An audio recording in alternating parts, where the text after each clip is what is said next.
Well, ladies and gentlemen, and I hope everybody out there on behalf of the Hashed Out Show and the Hashed Out Show Game of the Week, we appreciate all the support you have given us and continue to support our platform.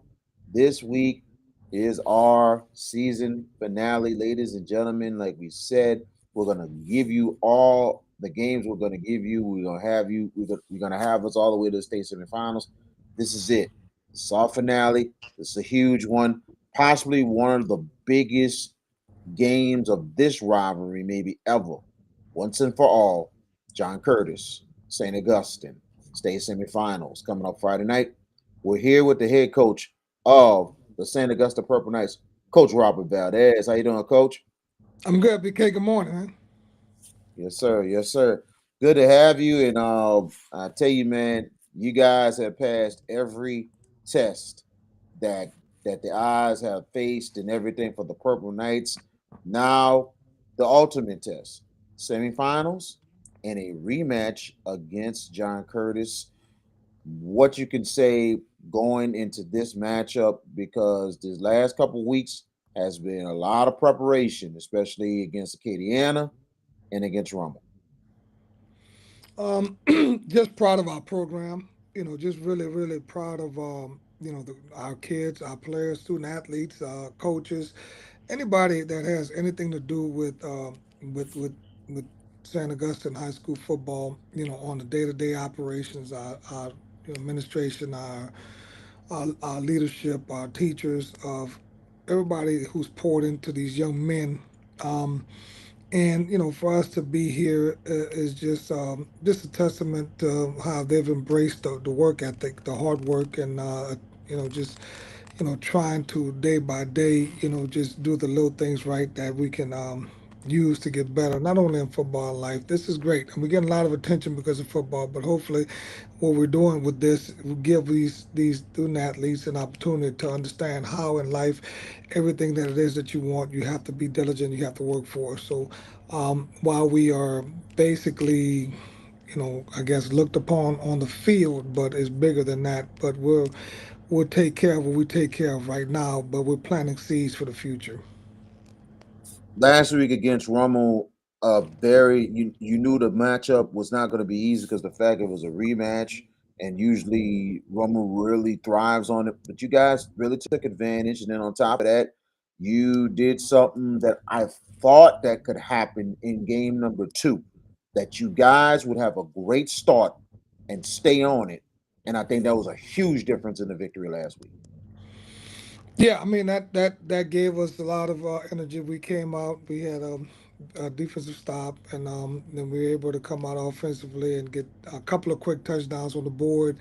And I think that kind of really kind of swung the momentum in our side. And so we had been, for the three previous games before that, kind of fallen behind, and and had to dig ourselves out of a hole early, which was very good to see our kids be able to do that. But we started out fast, and we were able to maintain and be able to be aggressive.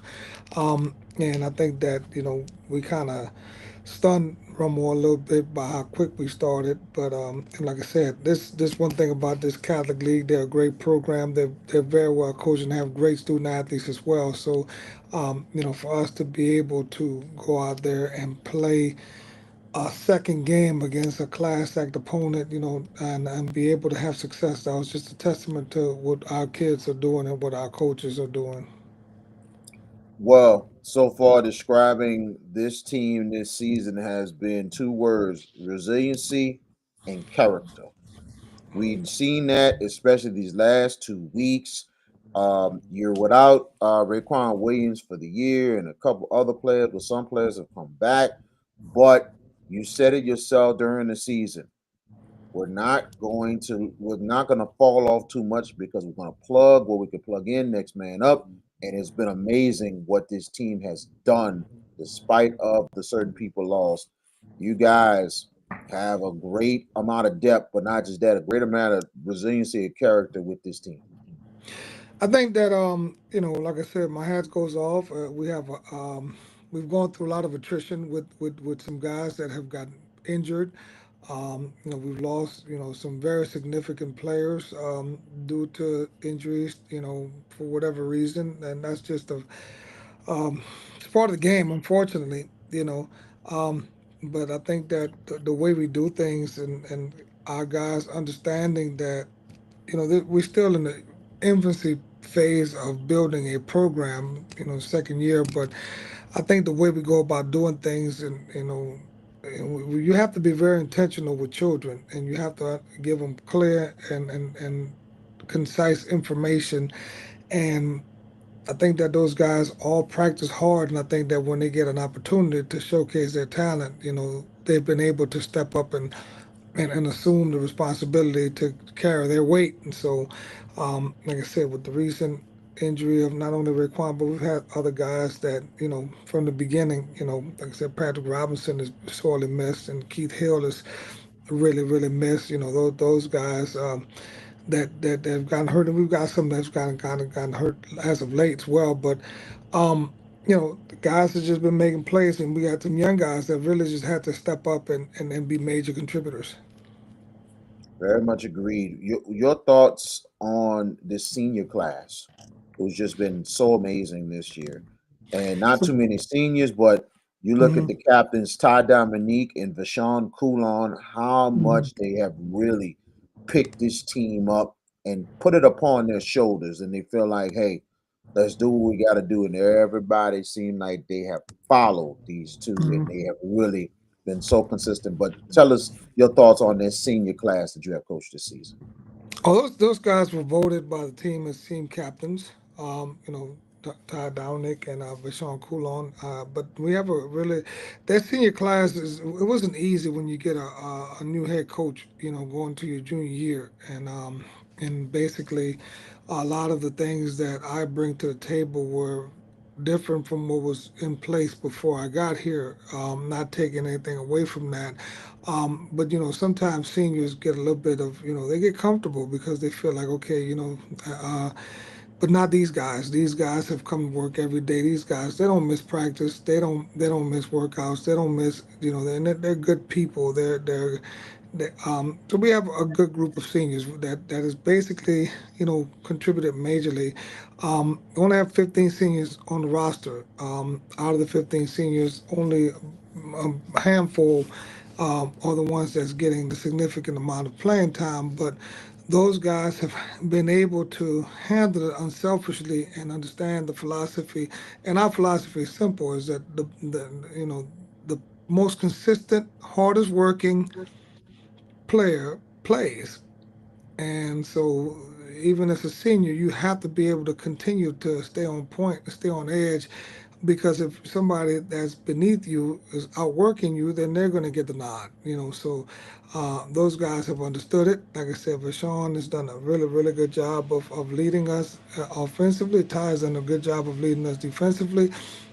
Guys like Clint Hill has done a phenomenal job, who missed the season after the Jesuit game last year with an injury. Chad Jones has done a phenomenal job. Cy Gilmore, who's another senior, has done a phenomenal job.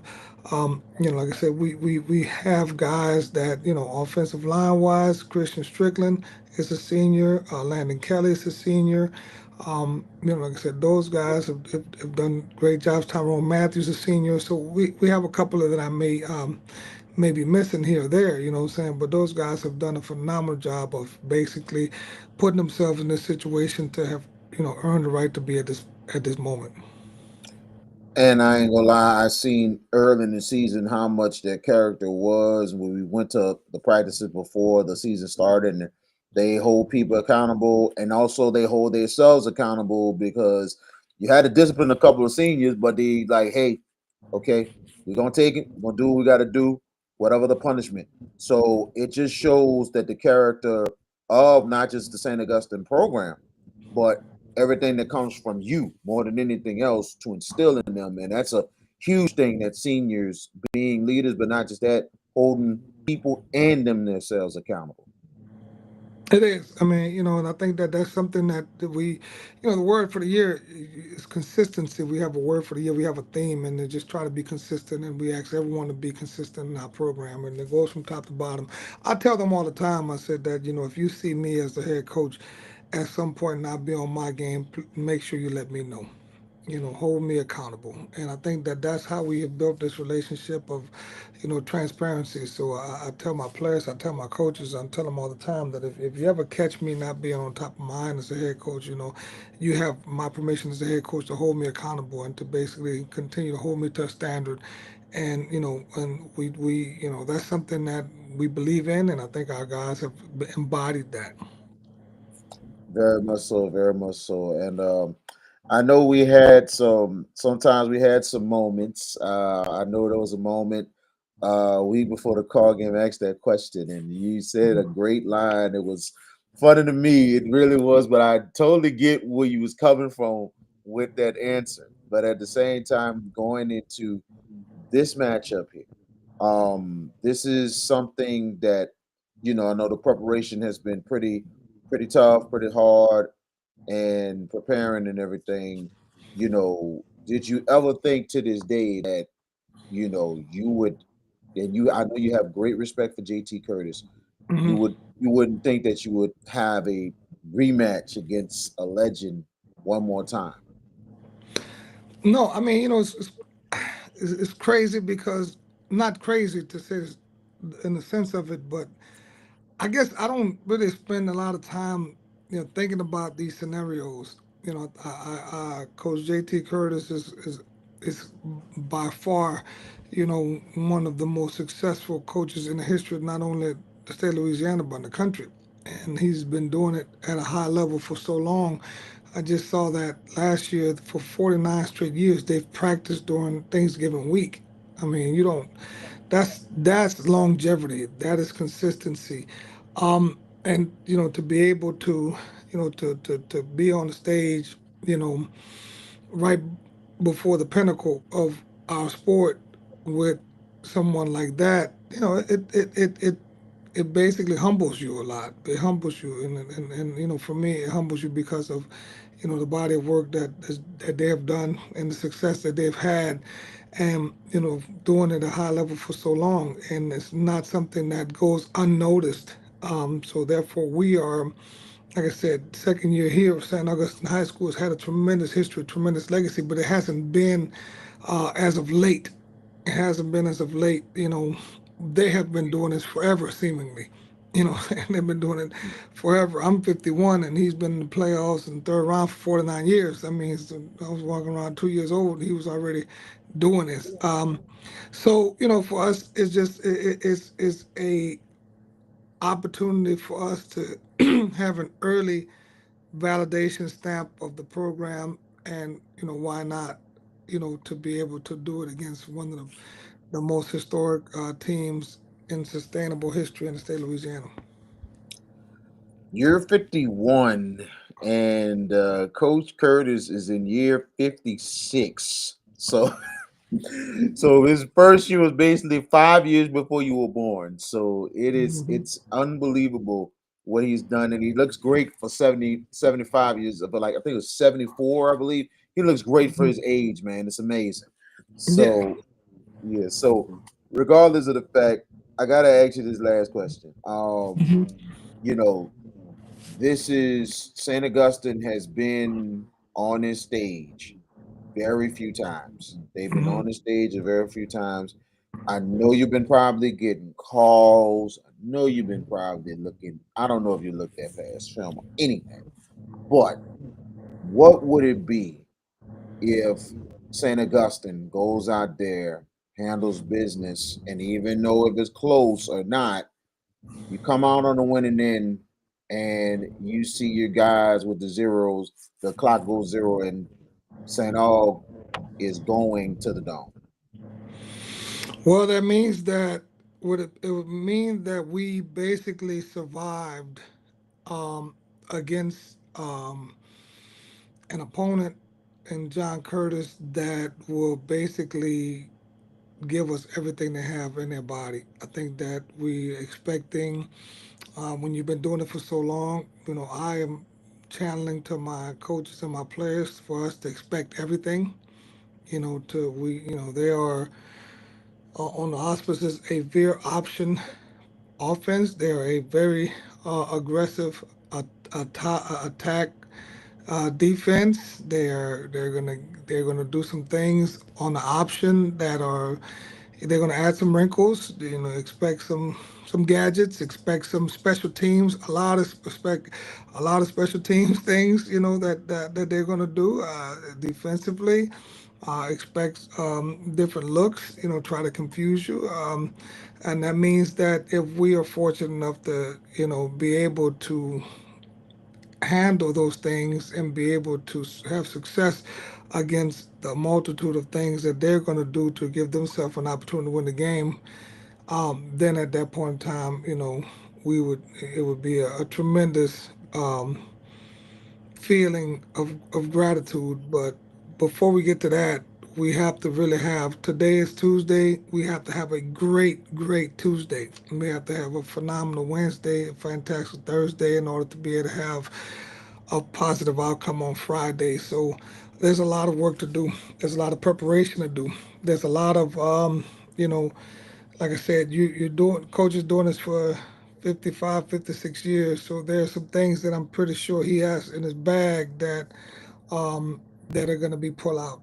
So we just have to be prepared for that. And we have to be prepared to have answers. Like I said, tell them all the good teams have answers when good teams come up with these situations. So therefore we have to be, we not that we're going to be any type of anxious or anything, but we just have to be prepared because we know there's going to be some things coming. Very much so. Very much so. As the St. Augustine Purple Knights hosting the John Curtis Patriots in the Division 1 Select Semifinals. We will have that on the Hashtag Show Game of the Week, our season finale, Friday night. That will be a 6:45 pregame, and we will go further. 7 o'clock with the kickoff, and we're going to get it going. It is going to be a huge one. The winner goes to the Division 1 state championship game. And join us for the Hash It Out show tonight, 7 p.m. And also Wednesday at 7 p.m. as we preview and get ready for the state semifinals and other Louisiana sports we have for you. Coach Robert Valdez of the St. Augusta Purple Knights, it's been a pleasure. We thank you and your school for having us to do this game coming up Friday night, but also having us most of the season this year. So we thank you so much and we wish you the best Friday night. Look, I know you got to be professional, and I know you got to be impartial, but those Curtis people are probably going to be streaming that, and they're not. You know what I'm saying? They're not. I think they do a good job. They do a very good job with what they Yes, they do. do. And Yes, they do. I don't want to put you on the spot and put you under any pressure or whatnot. I'm not going to tell them, what your motto is and whatnot. But we need to make sure that that everything is purple come Friday, that purple is in full effect. You know what I'm saying? Because